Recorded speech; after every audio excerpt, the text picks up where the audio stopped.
अजनबी ख्वाहिशें सीने में दबा भी ना सकूं, अजनबी ख्वाहिशें सीने में दबा भी ना सकूं, ऐसे जिद्दी हैं परिंदे कि उड़ा भी ना सकूं। Welcome to Indian fight junkie. Indian fight junkie में आप सभी का स्वागत है। आज हम बात करेंगे हमजत चिमाएव के बारे में। राइट, हम खमजत नहीं बोलेंगे क्योंकि हम उस जगह से आते हैं जहां पे सही नाम को सही तरीके से पुकारा जाता है। ठीक है, तो आज हम बात करेंगे हमजत चिमाएव के बारे में, थोड़ा सा उसके बैकग्राउंड के बारे में बात करेंगे। फाइट के बारे में तो बात करेंगे ही करेंगे क्योंकि उसकी जो फाइटिंग टैलेंट है उसके बारे में तो हजार बातें आप चालू सुन ही चुके होंगे। तो हम थोड़ी सी उसके बैकग्राउंड के बारे में बात करेंगे, उसकी कहानी के बारे में बात करेंगे। ठीक है, आज हम हमजत चिमाएव के बारे में बात करेंगे, पर बात करने से पहले सब्सक्राइब करिए और बेल आइकन पर क्लिक करिए। ये गारंटी है कि आप नुकसान में नहीं रहेंगे। अगर आपको लगता है कि आप नुकसान में हैं तो अनसब्सक्राइब भी करिएगा और 4 गालियां भी देके जाइएगा। ठीक है, तो चले चलते हैं।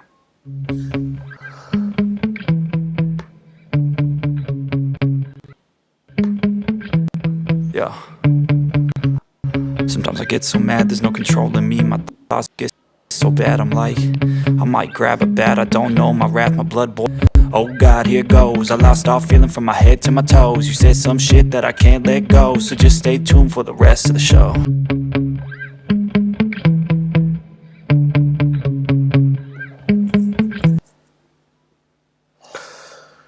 हमजत चिमाएव का जन्म 1994 में हुआ। मैं आपको जो लोग बताते हैं ना दुनिया भर की कहानियां कि इसका जन्म इतना हुआ, एक तो चैनल है अपना, हिंदी चैनल ही है, वो बता रहे थे हमजत चिमाएव की हाइट इतनी है, उसका रंग ये हुआ है, उसकी लेंथ इतनी है। यार, हम रोबोट की बात नहीं कर रहे हैं, इंसानों की बात कर रहे हैं। रोबोट के डायमेंशन होते हैं, इंसानों की कहानियां होती हैं, तो हम उनकी बात करेंगे। ठीक है, मैं आपको सिर्फ एक लौता आंकड़ा यही दिखाऊंगा 1994 में उसका जन्म हुआ। और ये बात ज़रूरी इसलिए है क्योंकि 1994 जो है, 1994 उस समय था। हाँ, जन्म जो हुआ वो चेचनिया में हुआ। आप हबीब के बारे में सुनते हैं? हबीब दागिस्तान से आता है। दागिस्तान के वेस्ट में चेचनिया है। राइट, चेचनिया की राजधानी ग्रोजनी है। अब मैं ये क्यों बता रहा हूं, इसका भी आपको मतलब मैं बताऊंगा क्योंकि मैं रिसर्च करके बताता हूँ और वैसे भी मेरे को मोस्टली नॉलेज होता है। तो यह है कि दोस्त 1994 में जब ये पैदा हुआ ना, तो यहाँ पे भारी भीषण वॉर चल रही थी। वॉर कैसे, क्यों? 1991 तक क्या होता है कि ये रशिया जो सोवियत यूनियन होता है ना, यूएसएसआर कहते हैं, यूनाइटेड सोवियत सोशलिस्ट रिपब्लिक जो है, उसका हिस्सा था। तो सोवियत यूनियन के अंडर आता था। पर सोवियत यूनियन के विघटन के बाद क्या हुआ कि सारे के सारे जो देश हैं वो अपने आप में रिपब्लिक बन गए। तो वैसे ही चेचेनिया भी रिपब्लिक बन गया। बट चेचेनिया रिपब्लिक बनने के बाद भी आप भी हबीब को देखा होगा कि हबीब जो है रशियन में बात करता है और कभी कभी पुतिन से बात करता है। Right, he considered himself a Russian, but वो तो दागिस्तान का है, तो वो दागिस्तानी भी है पर रशियन भी है। कहने का मतलब है कि आप उनसे अलग हुए हो बट आपके रिश्ते उनसे खराब नहीं हुए। तो 1993 के आसपास, 92 के एंड में एक फैक्शन ऐसा था जो रशिया के पक्ष में था और एक फैक्शन ऐसा था जो रशिया की शुरुआत में था। ठीक है, सॉरी, रशिया के अगेंस्ट था। तो इन दोनों के बीच में भीषण वार चालू हुई दोनों देशों में, दागिस्तान में भी और चेचेनिया में भी। दागिस्तान हबीब का देश है, चेचेनिया हमजत का देश है। तो ये बच्चा 1994 में पैदा हुआ जब युद्ध चल रहा था। पहले वॉर दो हिस्सों में हुई। 94 के आसपास जो है वो जो एंटी रशियन जो लोग थे वो जीत गए। बट फिर बाद में 99 में एक और वॉर हुई। ये भी इंपॉर्टेंट है हमजत के जीवन में। ठीक है, मैं आपको बताऊंगा कैसे। 99 में दूसरी वॉर हुई जो 2001 तक चली। तब तक पुतिन आ गया था और रशिया इस बार जीता, रशिया के साथ वाले जीते। ठीक है, तो मैं ये क्यों बता रहा हूं आपको, क्योंकि ये बच्चा युद्ध में पैदा हुआ, इसीलिए इसको अपना देश छोड़ के जाना पड़ा। बट एक और बात है जो यहाँ पर जरूरी है आपको समझना। क्या हुआ था, चेचेनिया और आपका ये जो है दागिस्तान जो है, ये कजाकिस्तान है, तजाकिस्तान है, राइट, किर्गिस्तान है, ये सारे जो तुर्कमेनिस्तान है, ये सारे जो कॉकस स्टेट है ना रशिया के, ये रशिया है और इसके कॉकस स्टेट है। तो ये जो कॉकस स्टेट है ये मुस्लिम डोमिनेटेड सोसाइटी है। राइट, आपके पहले तो सभी के सब सोशलिस्ट थे, पर क्या होता है कि इन सोसाइटीज में रेडिकल एलिमेंट एंटर कर जाते हैं। और आप एंटी रशिया वॉर जब तक होगी ना तब तक ठीक है, बट अगर आप एंटी क्रिश्चियन वॉर करने लगते हैं तो दैट्स अ प्रॉब्लमेटिक। राइट, अगर कोई देश अपनी आज़ादी के लिए लड़ रहा है ना तो उसमें कोई बुराई नहीं है, आप कुछ भी करो। पर आपको लगता है कि आपका दुश्मन सिर्फ उसलिए बुरा है क्योंकि वो दूसरे धर्म का है, तो वो बुरा है। तो रेडिकलाइजेशन बहुत ज़्यादा था। तो रेडिकलाइजेशन को दूर करने के लिए रशियन जो है एक आइडिया के साथ आए कि ये जो बच्चे हैं ना जिनको रेडिकलाइज किया जा रहा है, अगर इनको रेडिकलाइज ना होने दिए जाने के लिए क्या किया जाए। तो उन्होंने क्या किया, नए स्कूल चालू किए। ठीक है, पर स्कूल से ही काम थोड़ी ना चलता है, हर बच्चा स्कूल थोड़ी जाता है, हर बच्चे का मन थोड़ी लगता है स्कूल में। तो उन्होंने ट्रेनिंग सेंटर चालू किए और सारे के सारे जो ट्रेनिंग सेंटर थे अलग अलग गेम के थे, बट एक ट्रेनिंग सेंटर बहुत हिट हुआ, वो था रेसलिंग का। यानी रशियन गवर्नमेंट, चेचेनिया जो कि उनका देश नहीं है, फिर भी रशियन गवर्नमेंट चेचेनिया में रेसलिंग स्कूल खोल रही थी। जैसे कि हबीब के शहर में खोला, वैसे ही इसके सभी शहर में भी खोला। 5 साल की उम्र से बच्चा रेसलिंग करने लगा। ठीक है, तो आपने समझा कि एक जगह पे पैदा होना कितना इंपॉर्टेंट है। हम जैसे कि इंडिया में मान लीजिए कि हमारी गवर्नमेंट हर शहर में एक रेसलिंग स्कूल खोल देती है, एक कि आप फ्री में आओ, आपको कोच सिखाएंगे।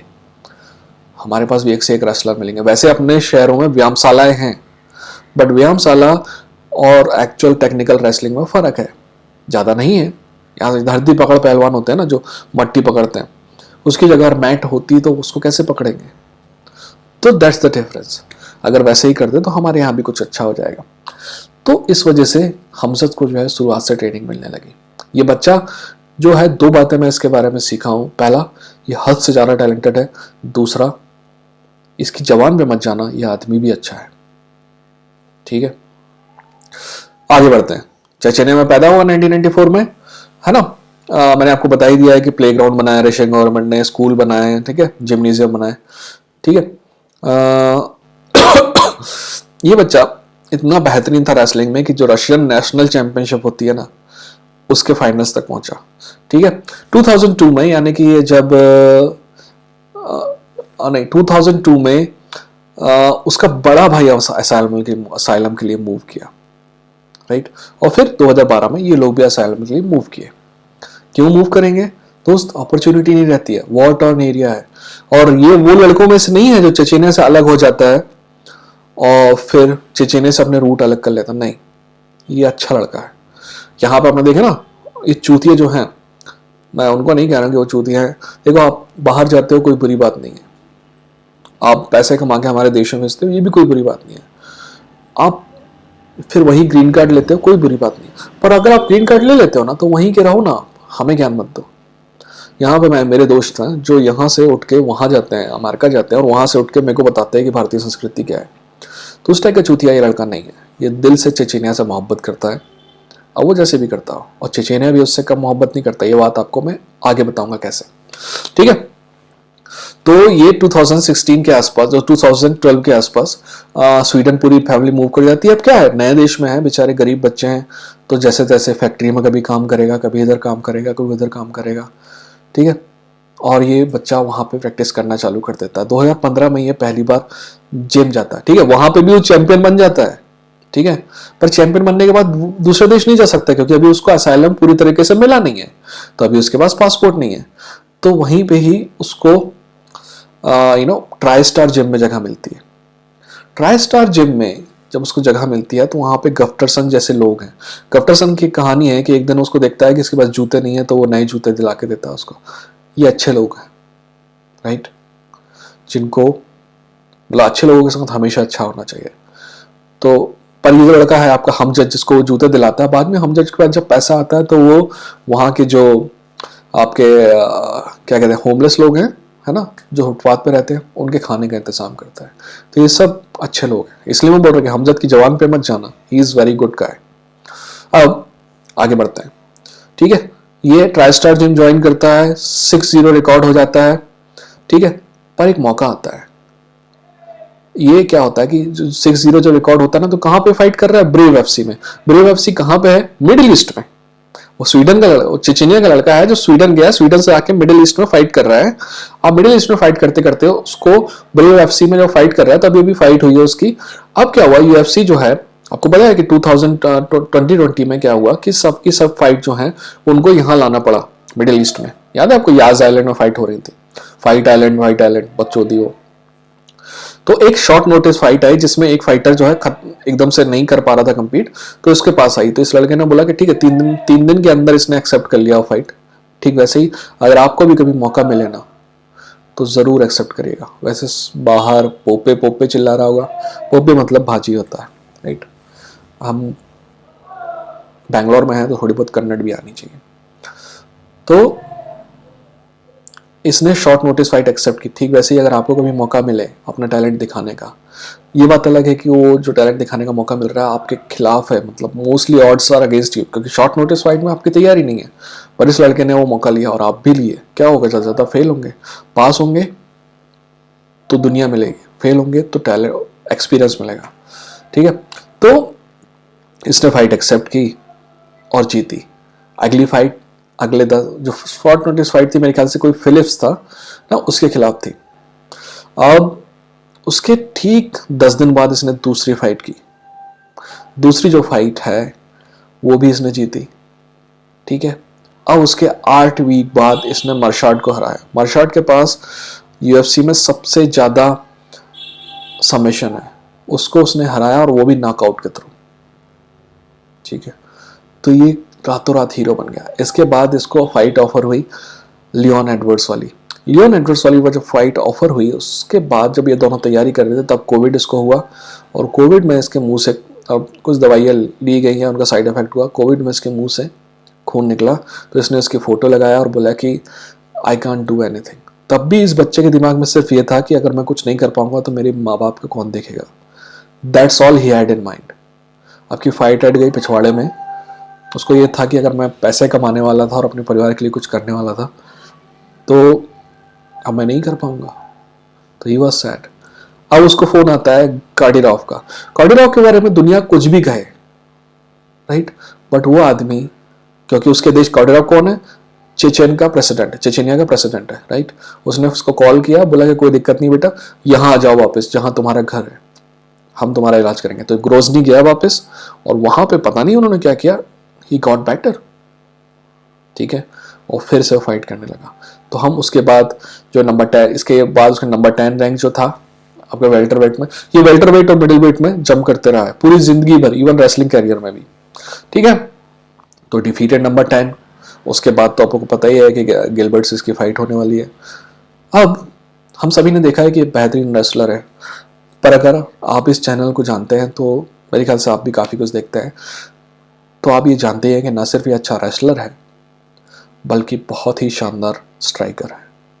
जबकि स्ट्राइकिंग किए हुए इस लड़के को कितना साल हुआ पता है आपको? 6 साल के आसपास बस। उससे पहले पूरा का पूरा रेसलिंग बेस है।